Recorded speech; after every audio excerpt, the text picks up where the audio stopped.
مقررہ وقت کی پابندی کے ساتھ نماز فرض ہے، یعنی وقت ملے تو نماز نہیں، پہلے نماز پڑھو پھر وقت ملے تو دوسرے کام کرو۔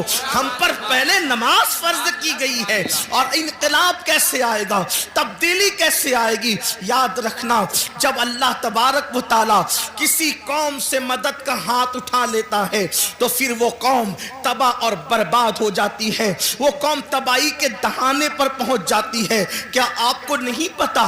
اللہ اکبر، سیدنا فاروق اعظم رضی اللہ تبارک و تعالیٰ عنہ، ان کو شہید کرنے کے لیے ان پر حملہ کیا ہے فیروز نامی ایک شخص نے، ایک مجوسی نے، اور زخموں سے خون بہ رہا ہے، زخموں سے خون رس رہا ہے۔